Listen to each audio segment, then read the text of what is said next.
Hi hello నమస్తే. ఎలా ఉన్నారండి? బాగున్నారా? నేను కూడా బాగున్నానండి. మీరందరూ కూడా చాలా చాలా బాగుండాలని, ఆరోగ్యాలతో సుఖంగా సంతోషంగా ఎప్పుడు నవ్వుతూ ఉండాలని నేను భగవంతుని ప్రార్థిస్తున్నాను. ఈరోజు నేను వైకుంఠపురం కాలనీకి వచ్చానండి. ఇక్కడ చాలామంది గిరిజనులు ఉంటారు. వీళ్ళందరికీ అన్నదాన కార్యక్రమానికి నేను ఇక్కడికి వచ్చాను ఈరోజు అన్నదాన కార్యక్రమాన్ని నిర్వహించిన డాక్టర్ హుసేన్ గారి కుటుంబ సభ్యులకు కృతజ్ఞతలు తెలియజేసుకుంటున్నాను. వారు మన సంస్థ తరఫున ఎన్నో కార్యక్రమాలు ఇలా అన్నదాన కార్యక్రమాలు చేస్తూ ఉంటారు. ఇంకా మన సంస్థ తరఫున ఇంకా ఎన్నెన్నో సేవా కార్యక్రమాలు చేసి నిరుపేదలను ఆదుకోవాలని నేను భగవంతుని ప్రార్థిస్తున్నాను.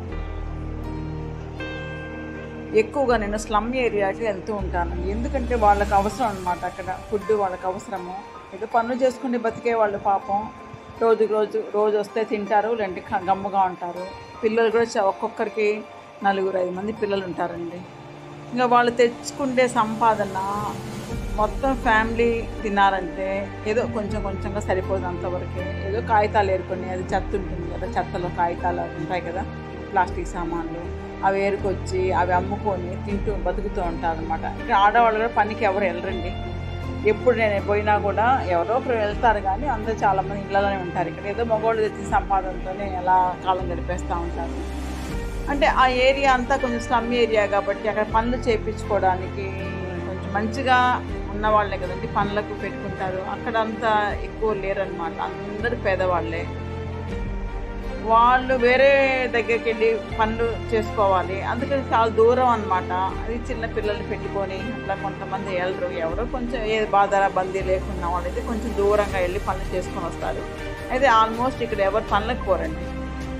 ఎందుకు అట్లా అంటున్నానంటే నాకు తెలుసు. ఎందుకంటే నేను ఎప్పుడు వెళ్తూ ఉంటాను కదా, నేను ఏ టైం ఎప్పుడు పోయినా కూడా అందరూ ఉంటారండి అక్కడ. వేరే దగ్గర అయితే నేను వేరే దగ్గర స్లమ్కి వెళ్తాను. అక్కడ చాలామంది ఉండరు అనమాట. అక్కడ ఉంటే 2 గంటలకు అలా వస్తారు. ఇక్కడ మటుకు నేను ఎప్పుడు ఏ టైంలో వెళ్ళినా, 11 గంటలకు వెళ్ళినా, 10 గంటలకు వెళ్ళినా, 12 గంటలకు వెళ్ళినా, ఏ టైం వెళ్ళినా అందరూ చక్కగా ఉంటారనమాట.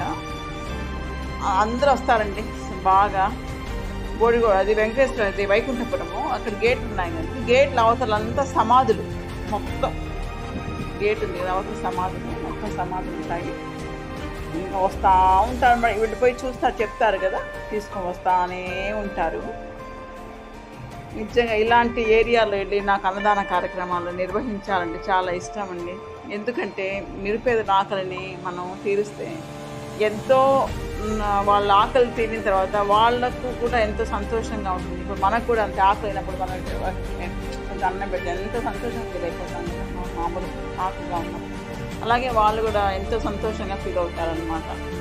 అప్పటికప్పుడు తినేస్తారండి వాళ్ళు. ఈరోజు మరొకసారి కృతజ్ఞత తెలియజేసుకుంటున్నాను డాక్టర్ హుసేన్ గారి కుటుంబ సభ్యులకు. వారి కుటుంబ సభ్యులు ఆరోగ్యాలతో సుఖంగా సంతోషంగా ఉండాలని, పిల్లలు బాగా చదువుకొని అభివృద్ధిలోకి రావాలని, వాళ్ళ కోరికలన్నీ నెరవేరాలని నేను భగవంతుని ప్రార్థిస్తున్నాను. అలాగే నా వీడియోలు చూసి నాకు సహకరిస్తున్న ప్రతి ఒక్కరికి కూడా కృతజ్ఞత తెలియజేసుకుంటున్నాను. అట్లాగే నా సంస్థ తరపున అన్నదాన కార్యక్రమాలు చేసి నిర్వహించిన ప్రతి ఒక్కరికి కూడా కృతజ్ఞత తెలియజేసుకుంటున్నాను.